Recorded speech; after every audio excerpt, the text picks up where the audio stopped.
Hello welcome back to ನಳಿನಾಜ YouTube channel. So ಎಲ್ಲರೂ ಹೆಂಗದಿರಿ, ಚೆನ್ನಾಗಿದ್ದೀರಿ ಅಂತ ಭಾವಿಸ್ತಾ ಇವತ್ತಿನ ವೀಡಿಯೋನ ಸ್ಟಾರ್ಟ್ ಮಾಡ್ತಾ ಇದ್ದೀನಿ. ಇವತ್ತಿನ ವೀಡಿಯೋ ವಿಶೇಷತೆ ಏನಪ್ಪ ಅಂದರೆ, ನಾವು ಹಾಲಿನ ಡೇರಿ ಬಗ್ಗೆ ಮಾಹಿತಿ ಕೊಡೋಣ ಅಂತ ಬಂದಿದ್ದೀನಿ. ಬನ್ನಿ, ಹಾಲಿನ ಡೇರಿಯ ಮುಖ್ಯ ಕಾರ್ಯಕರ್ತರನ್ನು ಮಾತಾಡ್ಸೋಣ ಬನ್ನಿ. ಸರ್ ನಮಸ್ಕಾರ. ನಮಸ್ತೆ ಮೇಡಮ್. ನಿಮ್ಮ ಹೆಸರು ಏನು ಸರ್? ಮಲ್ಲಿಕಾರ್ಜುನ್ ಅಂತ ಮೇಡಮ್. ಸರ್ ನಮ್ಗೆ ನಿಮ್ಮ ಸಂಘದ ಬಗ್ಗೆ ಸ್ವಲ್ಪ ಮಾಹಿತಿ ಬೇಕಿತ್ತು. ಓಕೆ, ಏನೇನು ಬೇಕಾಗಿತ್ತು ಮೇಡಮ್? ಈಗ ನಿಮ್ಮ ಸಂಘ ಸ್ಥಾಪನೆಯಾಗಿ ಎಷ್ಟು ವರ್ಷ ಆತದು ಈ ಊರಲ್ಲಿ? ಮೇಡಮ್, ನಾವು 94-95ನೇ ಸಾಲಿನ ಇಸ್ವಿಯಲ್ಲಿ ನಾವು ಸಂಘ ಸ್ಥಾಪನೆ ಮಾಡಿ ಇಲ್ಲಿಗೆ 30 ವರ್ಷ ಆಗಿದೆ ಮೇಡಮ್. 30 ವರ್ಷ ಆಗಿದೆ. Okay madam. ಹಂಗಾರೆ ದಿನಕ್ಕೆ ಎಷ್ಟು ಲೀಟರ್ ಹಾಲು ಹಾಕ್ತಾರೆ ರೈತರು ನಿಮ್ಮ ಡೇರಿಗೆ? ಟೋಟಲ್ಗೆ ಬೆಳಿಗ್ಗೆ ಮತ್ತು ಸಂಜೆ ಸೇರಿಬಿಟ್ಟು 1000ದಿಂದ 1100 ಲೀಟರ್ ಕಲೆಕ್ಷನ್ ಆಗ್ತದೆ ಮೇಡಮ್. ಅಂದ್ರೆ ಎಷ್ಟು ಜನ ಹಾಕ್ಬೋದು ದಿನಕ್ಕೆ? ಒಂದು ದಿನಕ್ಕೆ ಬೆಳಿಗ್ಗೆ ಮತ್ತು ಸಂಜೆ ಸೇರಿಬಿಟ್ಟು 90ರಿಂದ 100 ಜನ ಹಾಲು ಸರಬರಾಜು ಮಾಡ್ತಾರೆ. ಹೌದೇನು ಸರ್? ಓಕೆ. ಹಂಗಾರೆ ಹೈನುಗಾರಿಕೆ ಲಾಭ ಇದೆನಾ? ಸಾಕಷ್ಟು ಲಾಭ ಇದೆ ಮೇಡಮ್. ಇದೆನಾ? ಇದೆ. ಯಾಕಂತಂದ್ರೆ ಕೆಲವೊಬ್ರು ಹೇಳ್ತಾರೆ ಲಾಭ ಇಲ್ಲ ಅಂತಂದು ಹೇಳ್ಬಿಟ್ಟು. ಕಾರಣ ಏನು ಅಂತಂದ್ರೆ, ಸುಮಾರು 90,000 ಲಕ್ಷ ಕೊಟ್ಬಿಟ್ಟು ಹಸುಗಳನ್ನ ಖರೀದಿ ಮಾಡ್ತಾರೆ. ಹಸುಗಳನ್ನ ಖರೀದಿ ಮಾಡಿಬಿಟ್ಟು ಅದನ್ನ ರೀಪೇಮೆಂಟ್ಗೆ ಒದ್ದಾಡ್ತಾರೆ. ಕಾರಣ ಏನಂತಂದ್ರೆ ರೇಟ್ ಇಲ್ಲ ಅಂತಂದು ಹೇಳ್ಬಿಟ್ಟು. ಅದು ಇಂಪಾರ್ಟೆಂಟ್ ಬರಲ್ಲ ಇಲ್ಲಿ. 90,000 ಲಕ್ಷ ಏನು ಕೊಟ್ಟು ಖರೀದಿ ಮಾಡಿರ್ತಾರಲ್ಲ ಮೇಡಮ್, ಅದನ್ನ ಮರುಪಾವತಿ ಮಾಡ್ಲಿಕ್ಕೆ ಅವರಿಗೆ ತುಂಬಾ ಕಷ್ಟ ಆಗುತ್ತೆ. ಕಾರಣ ಏನು ಅಂತಂದ್ರೆ, ನಾವು ಇಲ್ಲಿ ಯಾಕೆ ಅದನ್ನ ಈಸಿ ಮಾಡಬೇಕು ಅಂತ ಪ್ಲಾನ್ ಮಾಡ್ತಾ ಇದೀವಿ ಅಂತಂದ್ರೆ, ಸಾಕಷ್ಟು ಹಸುಗಳಿಗೆ ಕೃತಕ ಗರ್ಭಧಾರಣೆ ಮಾಡ್ತೀವಿ. ಕೃತಕ ಗರ್ಭಧಾರಣೆ ಮಾಡೋದ್ರಿಂದ ಏನಾಗುತ್ತೆ ಅಂತಂದ್ರೆ, ಹೆಣ್ಣು ಗರು ಹುಟ್ಟಿತು ಅಂತಂದ್ರೆ ಅಥವಾ 1 ವರ್ಷ ಅಥವಾ 2 ವರ್ಷಕ್ಕೆ ಅದು ಫಲಕ್ ಬರುತ್ತೆ. ಫಲಕ್ ಬಂದಾಗ ಏನಾಗುತ್ತೆ ಅಂತಂದ್ರೆ, ಅವ್ರಿಗೆ ಏನ್ 70-80 ಸಾವಿರ ಕೊಟ್ಟು ಹೊರಗಡೆ ತರ್ತಾರ ಹಸುಗಳನ್ನ, ಅದರ ಬದಲಾವಣೆಯಾಗಿ ಇಲ್ಲಿ ಕೇವಲ ನಾವು 50 ರೂಪಾಯಿ ಕೃತಕ ಗರ್ಭಧಾರಣೆಯಿಂದ ಅವರಿಗೆ ಅನುಕೂಲ ಆಗುತ್ತೆ. ಆ ಒಂದು ವಿಚಾರವಾಗಿ ನಾವು ನೋಡ್ಕೊಂಡಾಗ ಪ್ರತಿಯೊಬ್ಬ ರೈತರು ಈ ಕೆಲಸ ಮಾಡಿದ್ರೆ ಅನುಕೂಲ ಆಗುತ್ತೆ. ಹಿಂಗೆಲ್ಲ ಸಾಲದ ಹೊರೆ ಒತ್ಕೊಳ್ಳೋದಂಗೆ ಮಾಡ್ಬೋದು, ಬಟವಾಡೆ ಮಾಡ್ಬೋದು ಅವರಿಗೆ. ಈಗ ಈ ಊರಲ್ಲಿ ರೈತರು ಈ ಹಾಲು ಉತ್ಪಾದನಾ ಸಹಕಾರ ಸಂಘದ ಮೇಲೆ ಅವಲಂಬಿತವಾಗಿದ್ದಾರೆ. ಹೌದು ಮೇಡಮ್. ಯಾಕಂತಂದ್ರೆ ಸುಮಾರು 150ರಿಂದ 200 ಕುಟುಂಬಗಳು ನಮ್ಮ ಊರಲ್ಲಿ, ನಮ್ಮ ಸಂಘದಲ್ಲಿ ಇದ್ದಾರೆ. ಕಾರಣ ಏನು ಅಂತಂದ್ರೆ, ಸಾಕಷ್ಟು ಜನ ಇಲ್ಲೇ ಬೆಳೆ ಬೆಳೀತಾ ಇದಾರೆ ಅಂದ್ಮೇಲೆ ಅವು 6 ತಿಂಗಳು ಅಥವಾ 4 ತಿಂಗಳು ಒಂದು ಬೆಳೆ ಸಿಗುತ್ತೆ. ಬೆಳೆ ಸಿಕ್ಕಾಗ ಅದು ಮಾರ್ಕೆಟ್ಗೆ ಹೋಗ್ಬಿಟ್ಟು ಮತ್ತೆ ಅದರಿಂದ ಅಲ್ಲಿ ಬೆಲೆ ಸಿಕ್ಕು ಅದು ಕೈಯಾಗ ದುಡ್ಡು ಬರೋ ಮಟ್ಟ ನಂಬಿಕೆ ಇಲ್ಲ. ಇಲ್ಲಿ ಬೆಳಿಗ್ಗೆ ಹಾಲು ತಂದು ಡೈರಿಗೆ ಹಾಕಿದಾರೆ ಅಂತಂದ್ರೆ ಅವ್ರ ಅಕೌಂಟಿಗೆ ದುಡ್ಡು ಇದ್ದಂಗೆ. ಕಾರಣ ಏನಂತಂದ್ರೆ, ಪ್ರತಿ ತಿಂಗಳು ನಾವು ಅವರಿಗೆ ಬಟವಾಡೆ ಮಾಡ್ತೀವಿ. ತಿಂಗಳಿಗೊಮ್ಮೆ ನಮ್ಮ ಸಂಘದಲ್ಲಿ ನಾವು ಬಟವಾಡೆ ಮಾಡ್ತೀವಿ, ಖಾತೆಗೆ ಹಾಕ್ತಿವಿ. ಕೆಲವೊಂದ್ ಕಡೆ 15 ದಿನಕ್ಕೆ ಮಾಡ್ತಾರೆ, ನಿಮ್ ಕಡೆ ತಿಂಗಳಿಗೊಂದೊಟ್ಟು.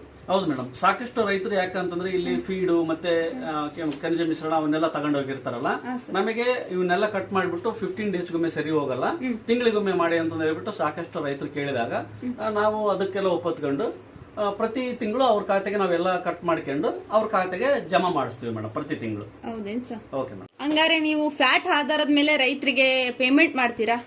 ಹೌದು ಮೇಡಮ್. ಈಗ 3-5-8-5 ಅಂತ SNF ಇರುತ್ತೆ. ಅದ್ರ ಪ್ರಕಾರ ನಾವು 3-5-8-5 SNF ಫ್ಯಾಟ್ ಮತ್ತೆ SNF ಬಂದಾಗ 29 ರೂಪಾಯಿ ದರ ನಿಗದಿ ಆಗಿದೆ. ಅದ್ರ ಮೇಲೆ ಫ್ಯಾಟ್ ಬಂದಂಗೆಲ್ಲ ಫ್ಯಾಟ್ ಹೆಚ್ಚಿಗೆ ಆದ್ರೆ ಅವರಿಗೆ ಹೆಚ್ಚಿನ ದರ ಸಿಗುತ್ತೆ ಮೇಡಮ್. ಈಗ ರೈತರು ಅಂತಾರೆ ಪಶು ಆಹಾರ ಬೆಲೆ ಜಾಸ್ತಿ, ಹಾಲಿನ ದರ ಕಮ್ಮಿ ಅಂತಾರೆ. ನೀವೇನಂತೀರಿ ಸರ್? ಮೇಡಮ್, ಈಗ ಪಶು ಆಹಾರ ಮತ್ತೆ ಹಾಲಿನ ದರ ನಮ್ಮ ರಾಜ್ಯದಲ್ಲಿ ಕಡಿಮೆ ಇರೋ ಕಾರಣ ಏನು ಅಂತಂದ್ರೆ, ಹಾಲು ಮಾರಾಟನೇ ಕೆಲವೊಂದು ರಾಜ್ಯಗಳಲ್ಲಿ ಹೋಲಿಸಿಕೊಂಡ್ರೆ ನಮ್ಮ ರಾಜ್ಯದಲ್ಲಿ 45ರಿಂದ 55 ರೂಪಾಯಿ ಲಾಸ್ಟ್ ಇದೆ ಮೇಡಮ್. ಬೇರೆ ರಾಜ್ಯದಲ್ಲಿ 60, 65, 70 ತನಕ ಇದೆ. ಹಂಗಾಗಿಬಿಟ್ಟು ಅಲ್ಲಿ ಆ ರೈತರುಗಳಿಗೆ ಅನುಕೂಲ ಆಗುತ್ತೆ. ಬಟ್ ಇಲ್ಲಿ ನಮಗೆ ಹಂಗ ಮಾರಾಟ ಮಾಡ್ಲಿಕ್ಕೆ ಅವಕಾಶ ಇಲ್ಲ ಮೇಡಮ್. ನಮಗೆ ಇದನ್ನೆಲ್ಲ ತೀರ್ಮಾನ ಮಾಡೋದು ಒಕ್ಕೂಟ ಮತ್ತು ಆಡಳಿತ ಮಂಡಳಿ ಮತ್ತೆ ಸರ್ಕಾರ ಇರುತ್ತೆ.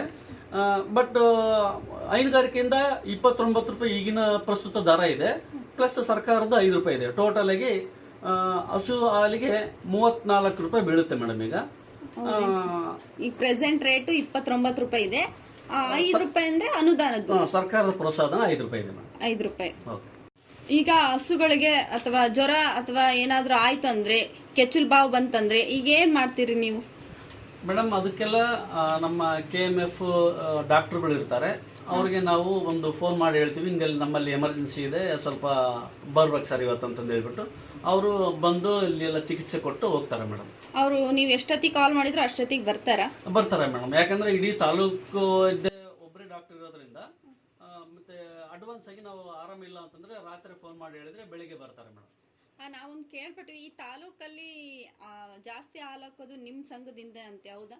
ಹೌದು ಮೇಡಮ್. ಕೂಡ್ಲಿಗಿ ತಾಲೂಕಿಗೆ ಅಮ್ಮನಕೆರೆ ಗ್ರಾಮನೇ ಹೈಯೆಸ್ಟ್ ಹಾಲು ಬರ್ತಾ ಇದೆ ಮೇಡಮ್. ಹೌದೇನು ಸರ್?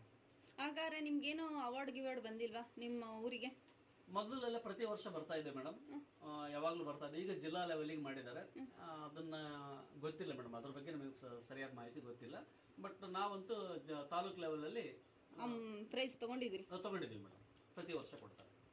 ನಿಮ್ಮ ಸಂಘದಿಂದ ರೈತರಿಗೆ ಯಾವ್ಯಾವ ಸವಲತ್ತುಗಳಿದ್ದಾವೆ ಅಂತ ಸ್ವಲ್ಪ ತಿಳಿಸ್ಕೊಡ್ರಿ ಮೇಡಮ್. ಇದು ಆಕ್ಚುಲಿ ಸಂಘದಿಂದ ಇರಲ್ಲ, ಒಕ್ಕೂಟದ ಲೆವೆಲ್ ಅಲ್ಲಿ ನಮಗೆ ಹಸುಗಳಿಗೆ ಕಡಿಮೆ ದರದಲ್ಲಿ ಇನ್ಸೂರೆನ್ಸ್ ಇರುತ್ತೆ.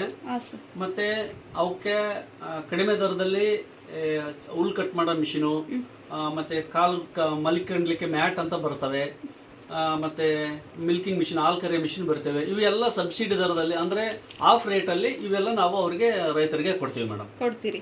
ಫುಡ್ ಕೂಡ ತರಿಸ್ಕೊಡ್ತೀರಾ ಆಫ್ ರೇಟ್ ಅಲ್ಲಿ? ಹೌದು ಮೇಡಮ್. ಫುಡ್ ಆಫ್ ರೇಟ್ ಅನ್ನು ಇಲ್ಲ ಮೇಡಮ್, ಅದೇನು ಒಕ್ಕೂಟ ನಿಗದಿ ಮಾಡಿರ್ತೋ ಅದು ಈಗ 1404 ರೂಪಾಯಿ ಇದೆ.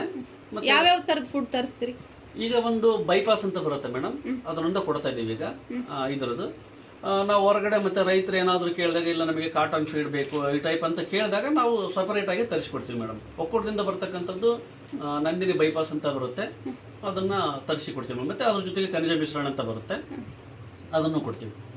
ಹಂಗಾರೆ ನಿಮ್ ಸಂಘದಿಂದ ಪ್ರತಿ ವರ್ಷ ರೈತರಿಗೆ ಬೋನಸ್ ಹೋಗುತ್ತಾ?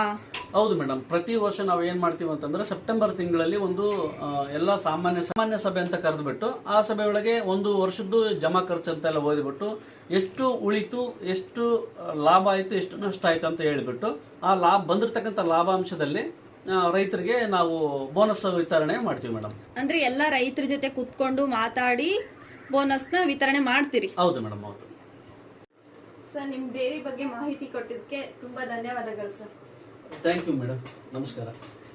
ಈ ನಮ್ಮ ವಿಡಿಯೋ ಇಷ್ಟ ಆದ್ರೆ ಪ್ಲೀಸ್ ಲೈಕ್ ಮಾಡಿ, ಶೇರ್ ಮಾಡಿ, ಹಾಗೆ ಕಮೆಂಟ್ ಮಾಡಿ, ಹಾಗೆ ಸಬ್ಸ್ಕ್ರೈಬ್ ಮಾಡ್ಕೊಳೋದನ್ನ ಮರಿಬೇಡಿ. ಈ ವಿಡಿಯೋನ ಪ್ಲೀಸ್ ಎಲ್ಲರಿಗೂ